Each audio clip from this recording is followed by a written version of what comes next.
wrestling with WWE Backlash. One last time.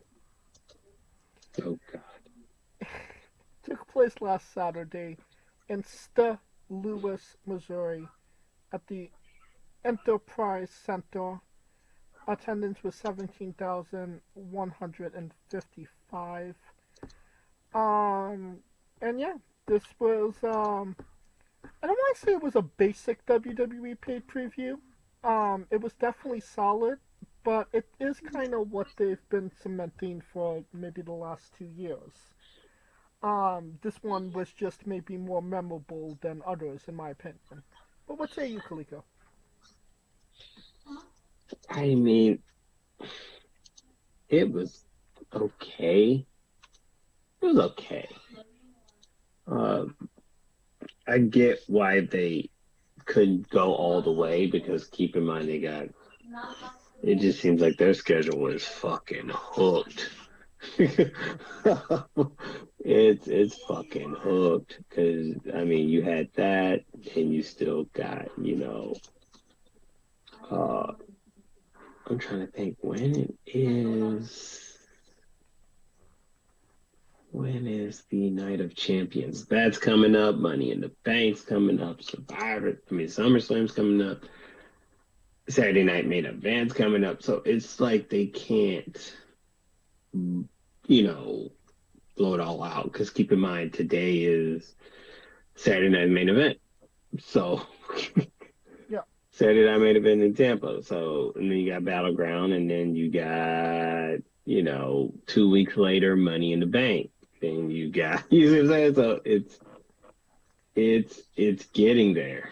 I mean, I don't think they're gonna have a good break until SummerSlam, and I'm still thinking they still have the Night of Champions in there somewhere. So I mean, that's my point. It's a lot. It's a lot going on. So they can't load the cart. I mean, the cart was loaded okay, and I get why they're doing it okay because they're just trying to build each pay per view to each different story, but that still doesn't defy the fact that this was just an okay show, not like this uber banger. I I thought there was some good shit on this one. I kind of enjoyed it, but we'll talk about that in a minute. It does seem like there's so many masters WWE is serving right now. First we have Backlash, then we have Saturday Night Main Event and a couple well tonight. Um, Nothing even has been announced for Money in the Bank, and we're like 2 weeks out, and that's like one of the top five, um, Pay um, per views. pay previews that they do. And then like literally 20 days later, they do Night of Champions in Saudi Arabia. So I mean, there's not a lot of room to breathe, and they're not allowing. It's basically just one gigantic cash grab at this point. Yeah, pretty much. Yeah, but let's get into it. Um, a fatal four-way match for the United States Championship. Jacob Fuck You defeated Lon Knight, Damian Priest, and Drew McIntyre in 17 minutes 55 seconds. Good way to start the night. LA Knight came in hot. Jacob Fatu is always hot. Priest and McIntyre was there for reasons. and I mean, I told you what was gonna happen. Everything that happened, I told you was gonna. I told you what was gonna happen. They go fuck around and they're gonna be too busy, and it's just gonna be Knight and Fatu, and Fatu gets the dub. but you also said that Fatu was going to pin either Priest or McIntyre. That I did think because I thought they were going to continue the thing, but once they took each other out, it was like, oh shit. Well, there's only one person left to pin. deductive reasoning there. We didn't see Jeff Cobb bringing his ass out there, but And I mean, what the fuck? Like anybody that's remotely off white colored Samoa. joins the bloodline at this point. I mean, if you look Samoan, you in it, homie. But Joe You. Samoa Joe wasn't considered for bloodline. I don't think he would want to be. It's not a matter of wanting to be. It's a matter that he's fucking Samoa Joe. He looks more Samoan than fucking Jeff Cobb. Isn't Jeff Cobb Filipino?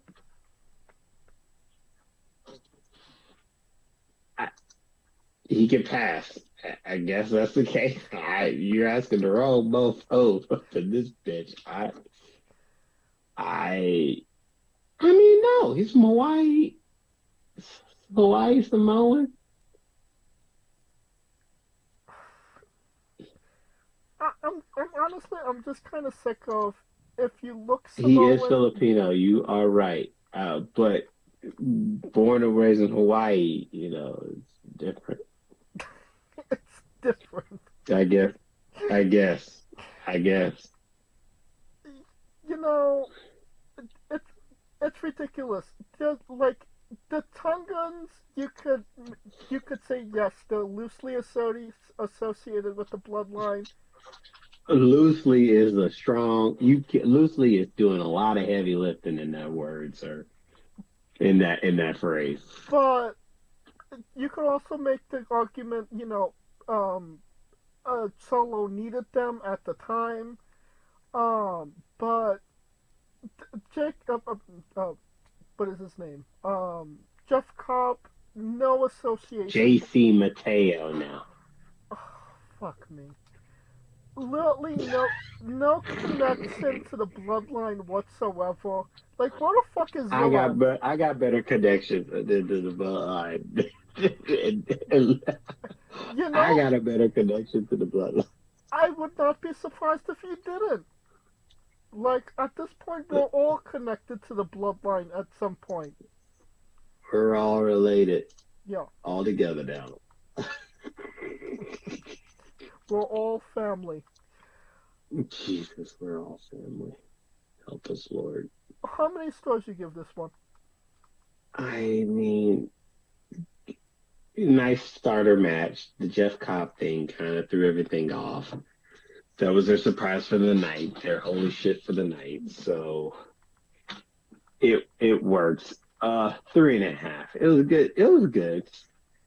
Was it a banger? No, but 3.5. Yeah, I'll give it 3.5 as well. So, would you like to announce our segment? Well, I would, but when I looked up, Meltzer lazy because his ratings aren't even out yet. But granted, it's like a week ago, so he might be slacking. Wow. There's no review of, there's no star ratings from Meltzer of Backlash. It says Meltzer's rating has not been completed. Then Wow, that's like the biggest. please check out his WrestleMania 41 rating. And I'm like, wait, what? Actually, like that's the biggest shocker of all of this. Is Meltzer didn't review.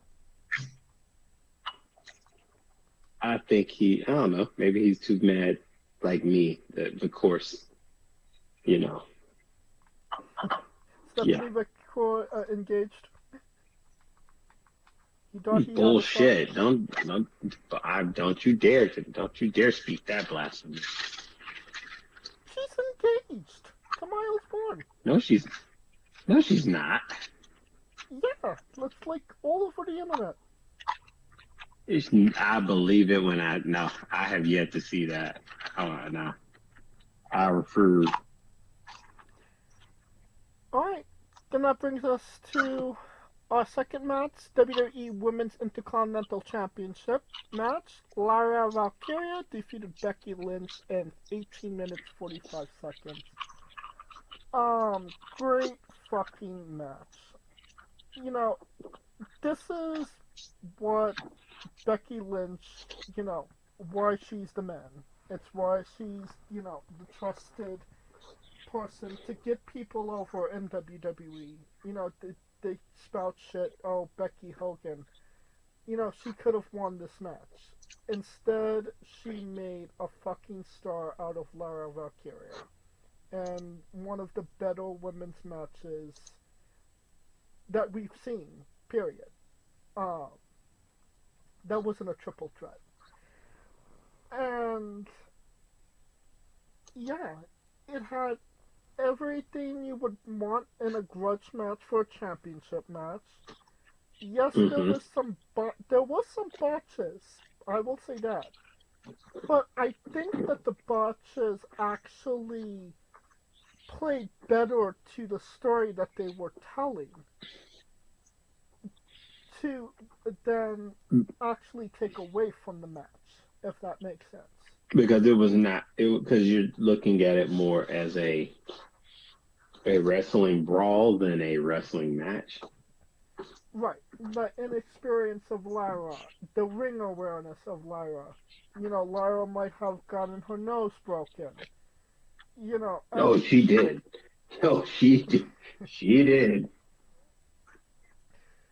so, it was a brawl. It is it is officially the most memorable women's intercontinental championship match that she's had yet. It's And like like I the third fucking match. Third goddamn intercontinental title match. What and it the was the fuck are you best out talking of about those here? three matches. It was the best match. Get the, I mean, what, two of them were Dakota Kai? um and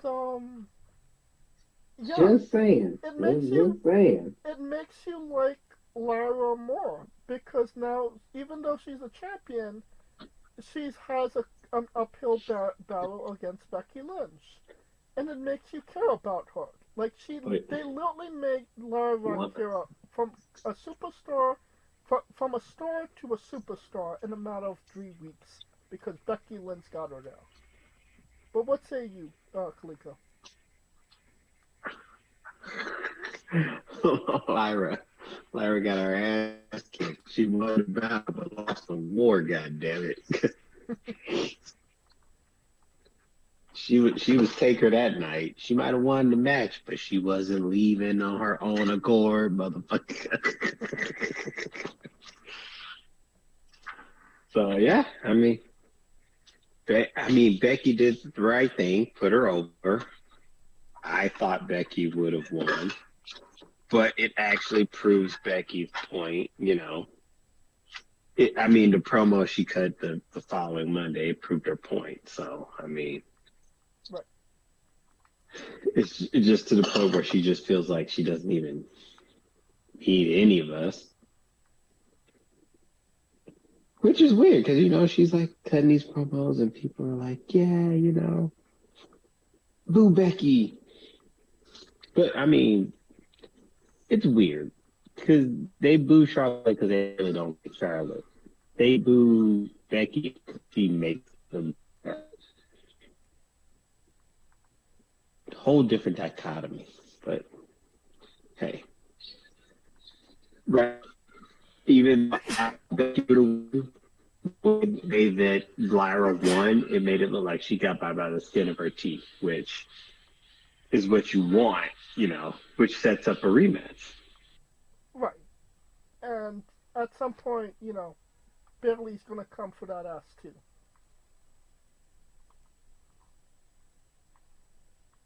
Oh, Kaliko? I think Bailey Becky's SummerSlam. If that doesn't happen at SummerSlam, somebody needs to get shot. Well, not shot, but ran over with a car, Austin style. They did it for The Rock. I did it for Bailey. How many stars you give So this one? Oh, continue. let's see, how many stars? Uh, I guess. Was it better than Fatu's match? 3.5. I guess it was right up there. I I mean, granted that Well, hold on. Let me see. Now you got. Hold on. I gotta rethink that because I'm looking. I gotta rethink this card. I was gonna Let me say, rethink this card. would you like Because my review, my star rating before you say anything more? I'm going through the card right now. I'm trying to remember what it was. Oh, Dominic and Penta. Huh. As a wrestling match, this was probably the match of the night. I Now, agree. when I'm looking at it, because I mean, McAfee and Gunther was just a one-sided ass whooping, but and Dominic and Penta was kind of like a glorified Raw match. So yeah, technically, this might have been the match. Yeah, 4. I give it 4.5. I think that this was a banger match. Becky is still very much on when it comes to what's asked of her as a wrestler. She's still cementing herself as the best female wrestler in the world today, and she made us give a crap about Lyra Valkyria, and it just told a great story. So, all it was a win-win-win-win situation.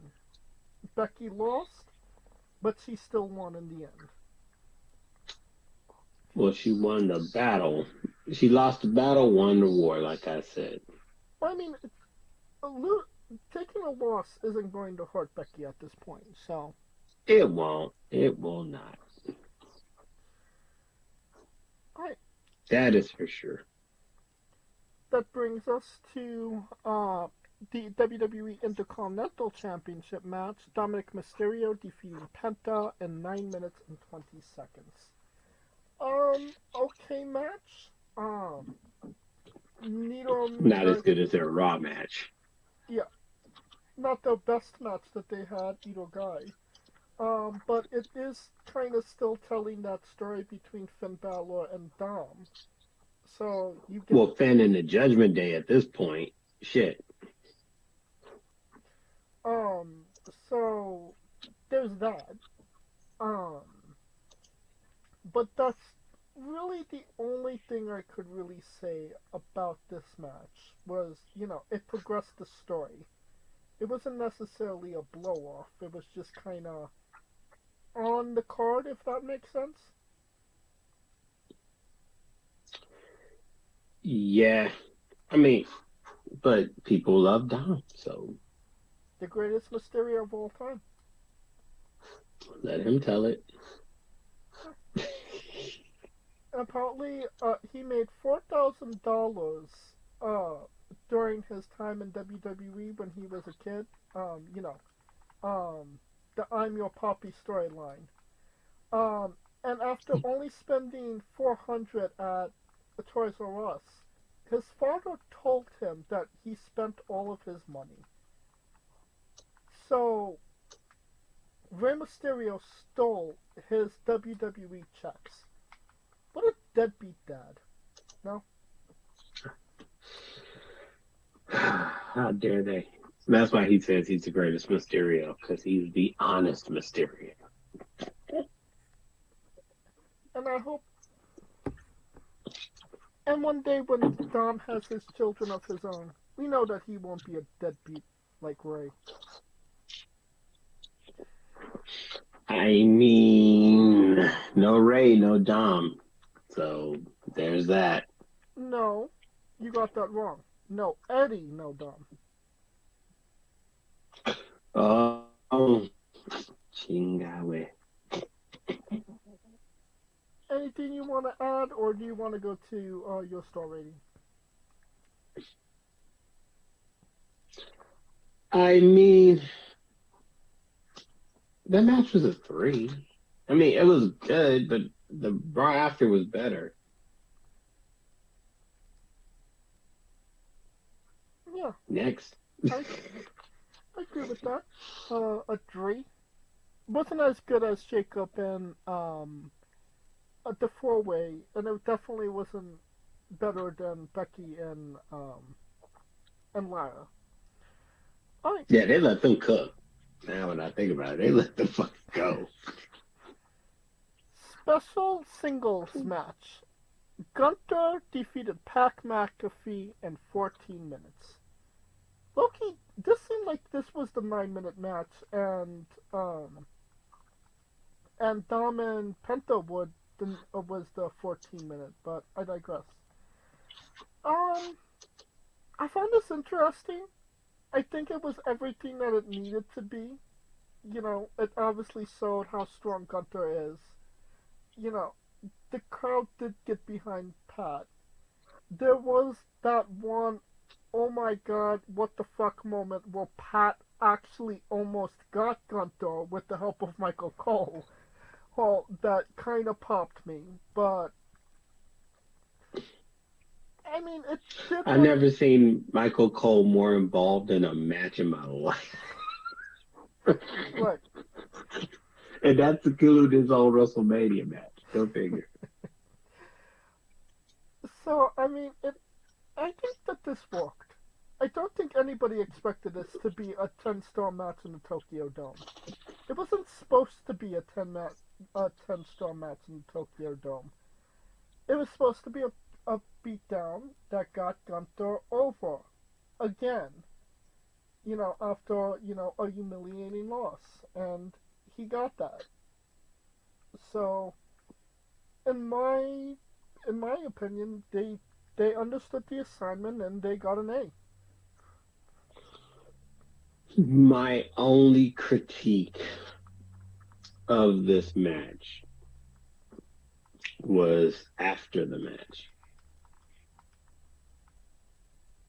because me personally, I would have let Gunther just beat their ass, treat them like they're trash, and keep it moving.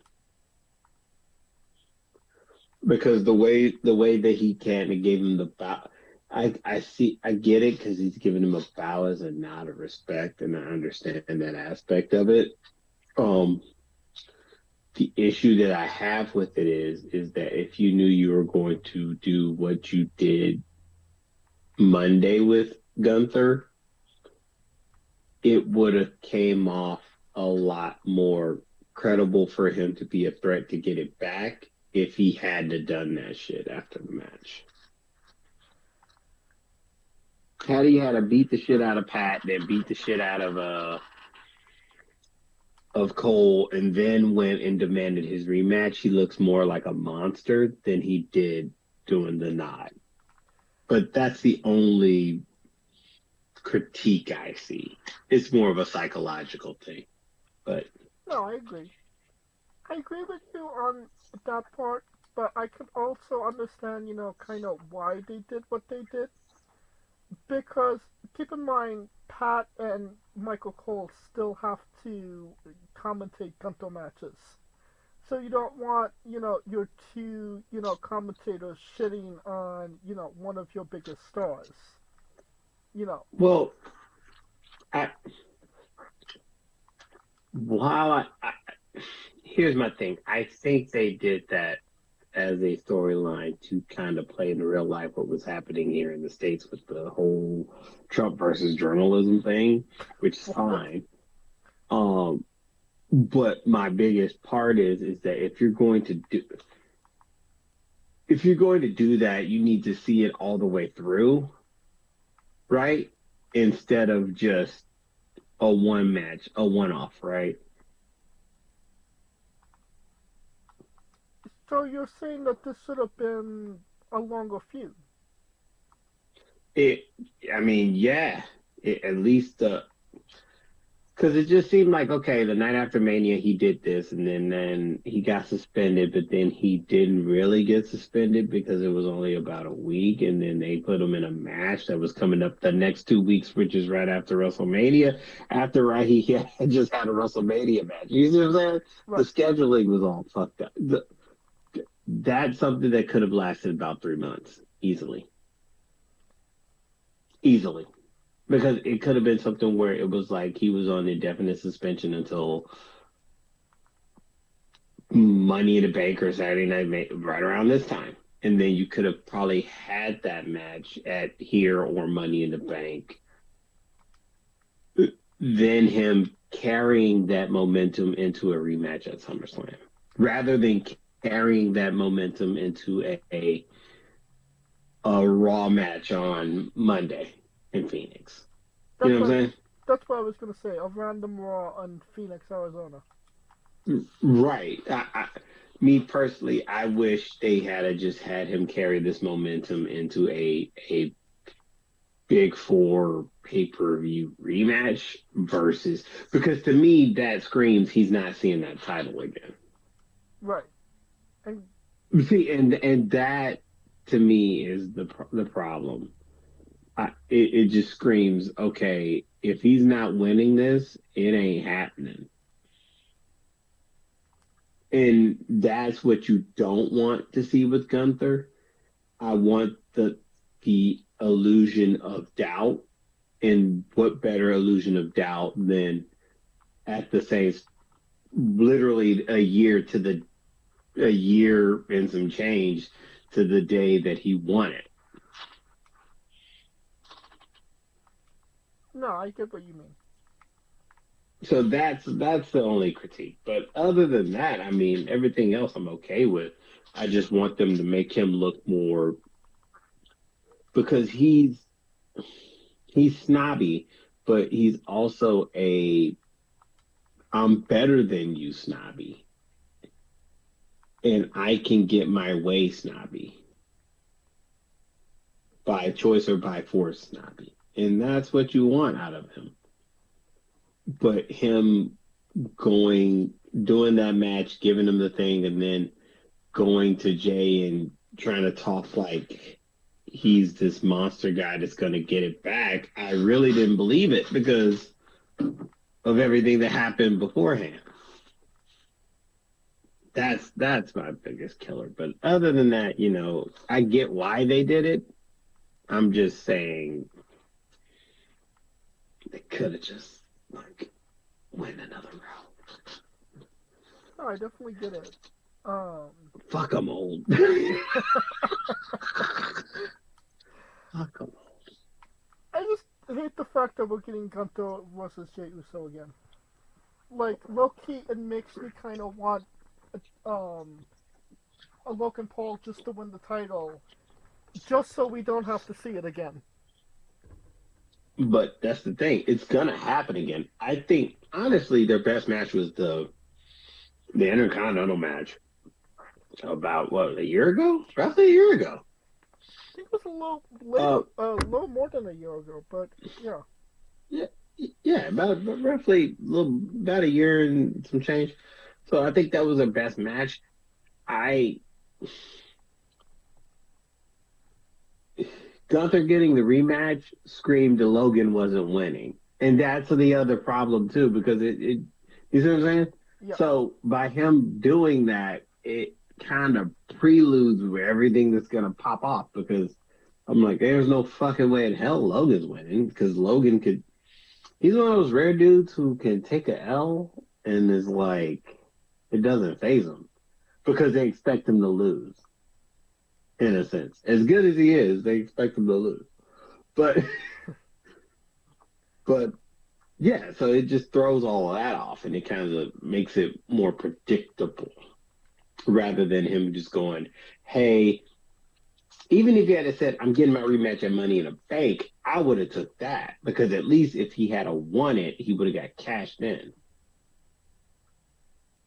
I get what you mean. There's the unpredictability of the cash in, so that's where it's like you like I get that they're hitting the schedule harder than UFC, but they're in that scheduling. It's fucking up their unpredictability. I think overall it's just killing their storytelling in general. Hmm. You know, the best thing about CM Punk and Drew McIntyre is they went 6 months feuding, and they never touched each other in a wrestling ring.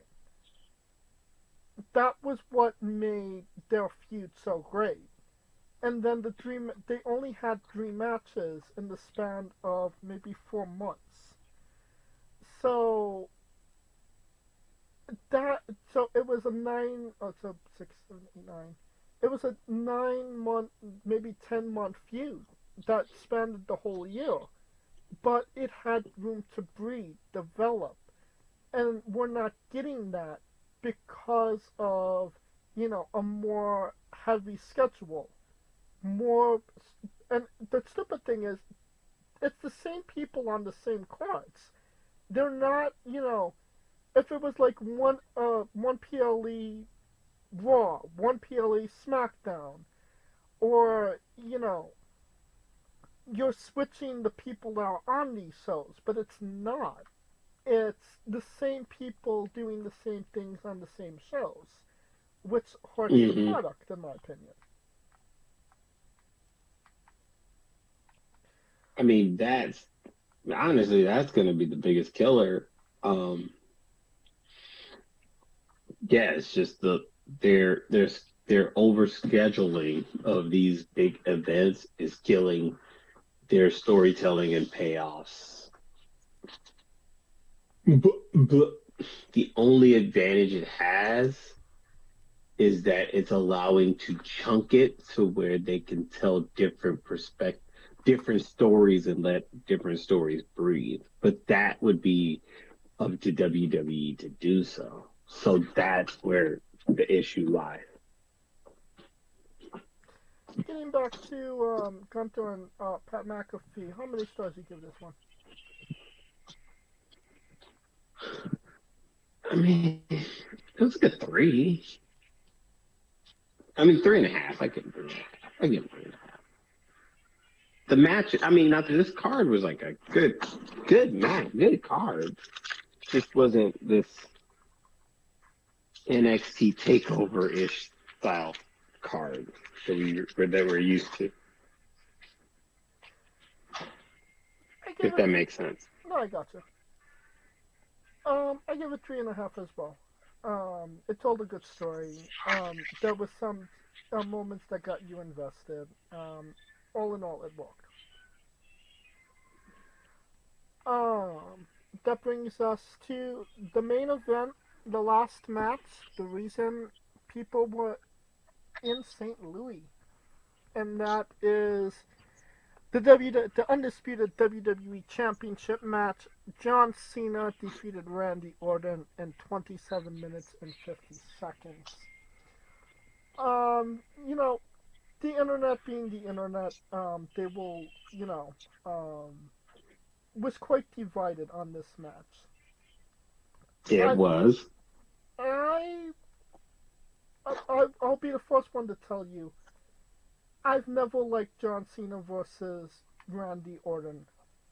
I thought as many times as they had matches with each other, I will guarantee you 90% of them were the drizzling shits.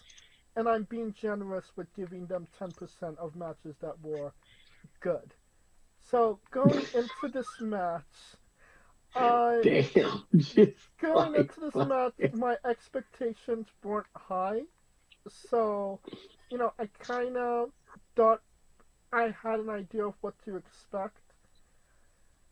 And then it kind of just flipped the script on me. If I had to describe this in any, way, this was old fashioned, an old fashioned WWE special number two, where it was just Gaga and a clusterfuck of what the fuck. And if I'm being honest, it actually kind of worked because these were the matches that WWE kind of did in the 90s, where you didn't necessarily you knew a lot of shit was gonna happen. There was a lot of Hmm. run-ins, a lot of you know things going on.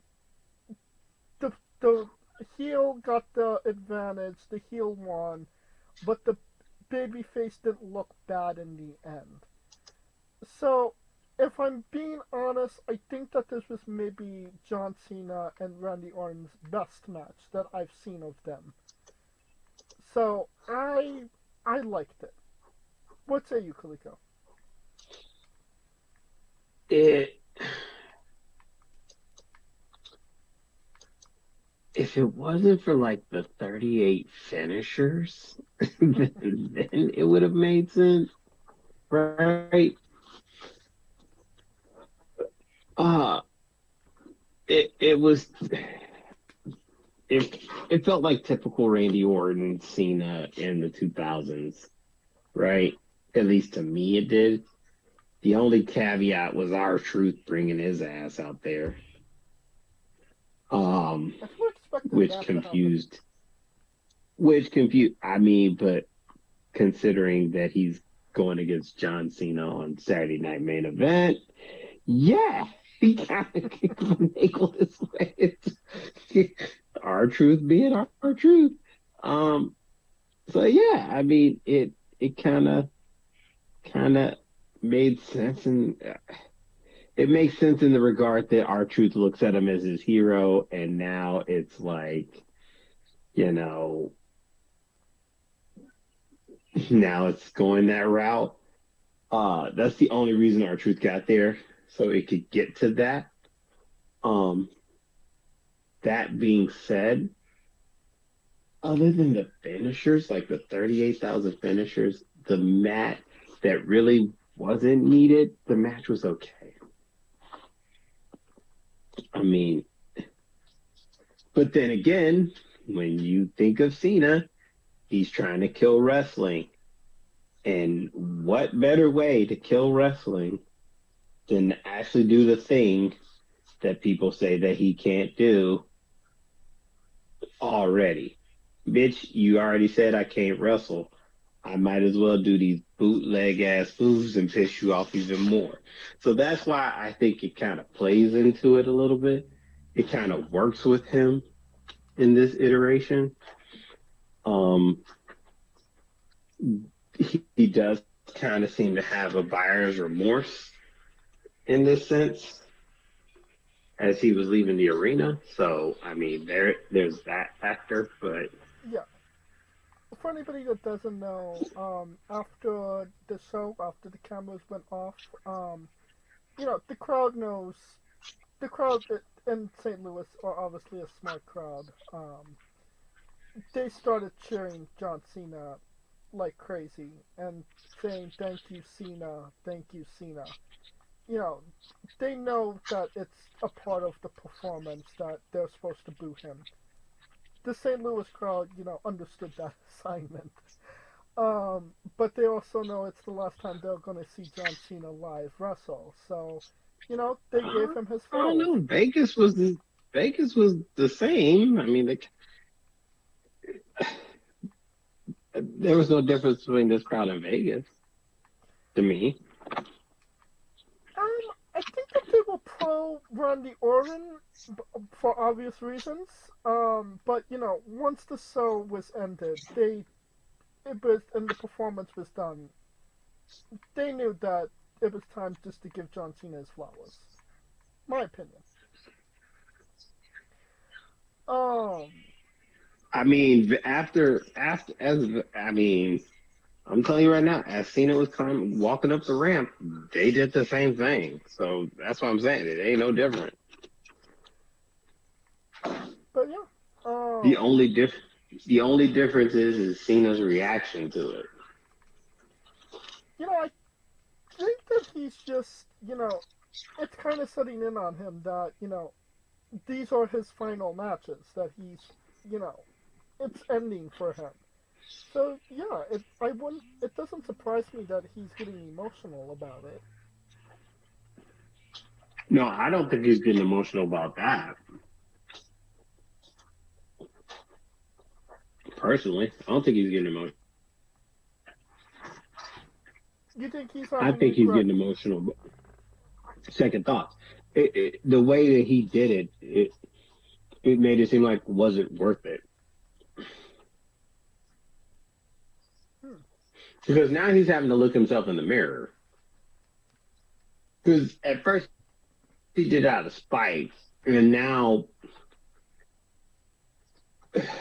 because the thank you Cenas are not going away. No. They're only going to amplify more and more and more and more. So it plays into his conscience more and more and more and more. Do you see what I'm saying? Right. So that to me is going to be the biggest story of this. I mean, I guess we'll see because Cody is coming back. Sooner rather than later. Um, who knows? He might be coming back. Tonight at Saturday night's main event. Um, which might make the set up a Money in the Bank match or even a SummerSlam match. I mean, if we get the time, Word is money in the bank. huh? Word is money in the bank. Yeah. The rumors money in the bank. There's still, hope that we'll get a CM Punk John Cena Money in the Bank match, but that's seeming unlikely at the moment. But again, who knows? Um, and then I mean, lastly, I mean, we're expecting Cody to show up, but I think if Tatanka confronted John Cena, that would just confuse the hell out of people. So here's the thing.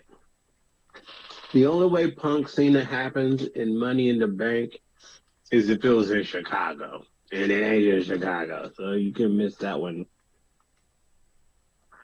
Cena Punk at Night of Champions? That seems more reasonable because it's a one off and you don't really need to build a story for it. Um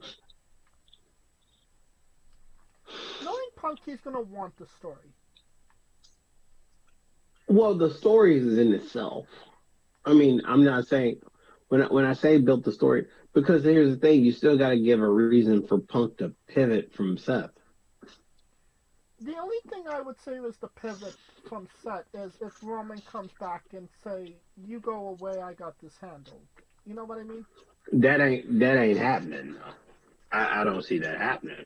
The enemy of the enemy is my friend. Sammy is just the holdover for Roman to come back. And low-key, people are speculating that Sammy might be turning on Punk on tonight. Yeah, so why wouldn't that's so to me it makes more sense that Roman and Punk are teaming. The But question is when. that's the question. That's what I was gonna say. Like Roman could just say, go away now. I got this handle. But Punk goes and does the match with Cena, comes back and say, "Oh, I thought you had this handled. Are we doing this?" You know what I mean? No, I think Punk is too prideful to let someone handle his own business. And that is the biggest problem because keep in mind, Punk and Roman are prideful men. Very much so. So why the hell would Punk allow any person come in to do his work for him at this stage of his career? And Roman, this is a 10-year problem for him. So he's, you know what I'm saying? It's just coming full circle. So they're gonna fight about it, and then they'll team up for it. Right. So it's just a matter of when. I'm expecting SummerSlam, but to give them a reason to have a 2 night SummerSlam. Because keep in mind that bitch is 2 nights. It ain't one night like Cleveland. That's that's right. I forgot about that. You there's obviously John Cena is going to sell out night two, but you need something big on night one to really make people want to come.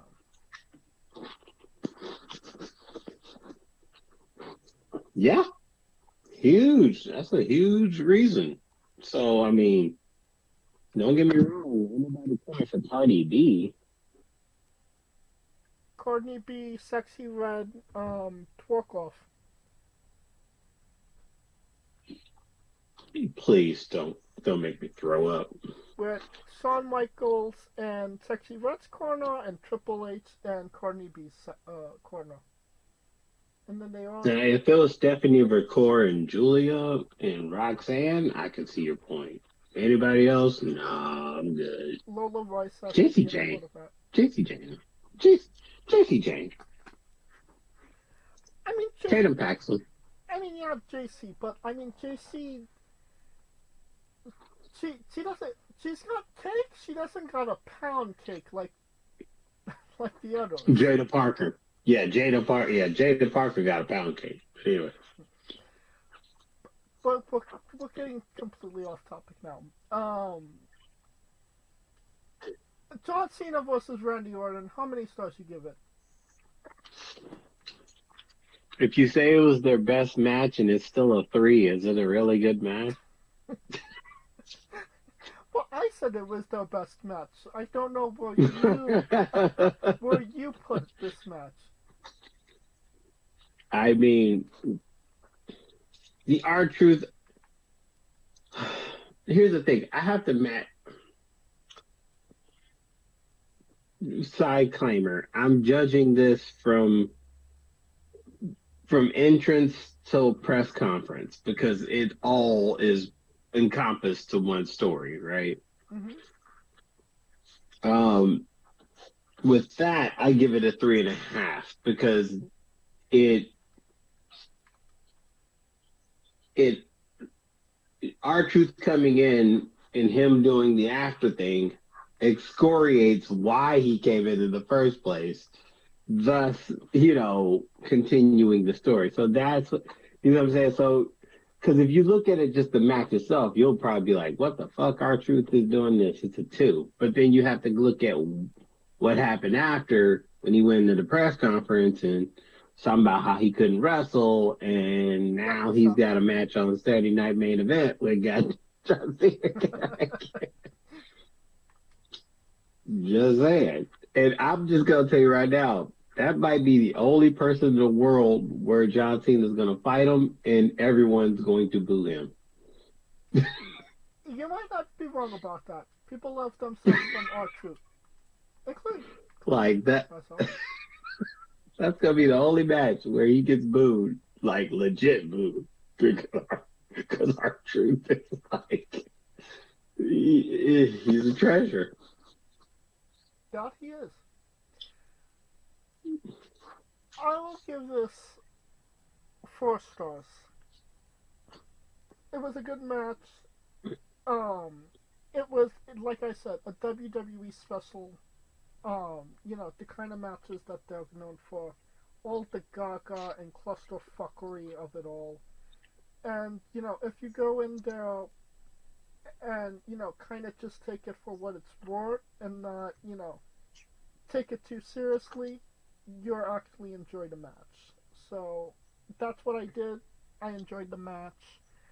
4 stars. John Cena versus Randy Orton for the last time, possibly. To Survivor Series. Yeah, maybe even whatever show they decide to do in December. I mean, the last show is in Boston, so what? This is your life, Cena? Like, what the fuck? Ain't that much you can do. the show as a whole. Thumbs up, thumbs down, thumbs in the middle. I mean, it wasn't the best. It was okay. I mean, I thought this, and I get why it was okay. So I give it like that, like that Orange Cassidy thumbs up, where he's kind of up, but it's not all the way up. Because I get why they booked it the way they booked it, or I get why they even had the matches they had. Because they're like, shit, 2 weeks we got a Saturday night main event. We can't blow our load. Then we got Money in the Bank after that. Can't blow our load. So I get it. It's just still doesn't mean it was the best. I give it a normal thumbs up. I liked what I saw. Never felt like there was anything too out there or anything that, offended me, pissed me off, made me not, enjoy the show. Lies. Everything just kind of worked for me. So yeah, give it a thumbs up. Right. That will conclude our coverage of WWE Backlash in this episode as a whole. Of course, thank you for listening. If you like what we're doing, please like, subscribe, comment, both on YouTube and Castbox. This was sponsored by Rogue Energy and Player One Coffee. Join us this upcoming Tuesday as we interview the Real Drago, and this Wednesday as we interview Daniel Maxar.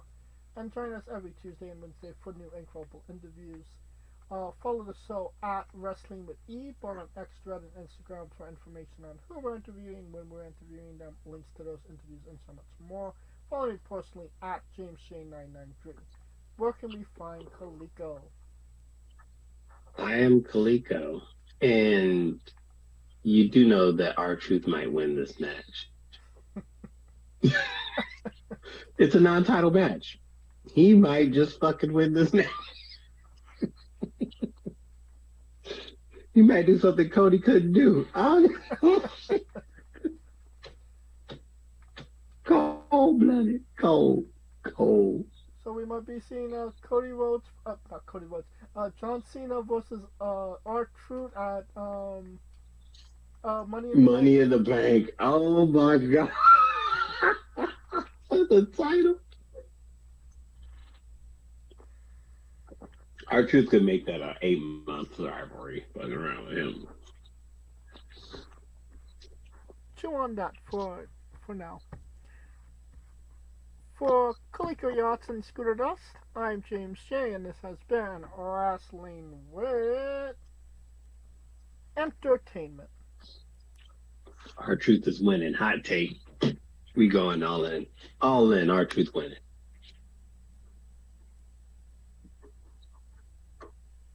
Hey folks, this is the Colossal Mike Law, and you are listening to Wrestling with Entertainment. Enjoy the show, support these guys. We appreciate it very much. We'll see you at ringside.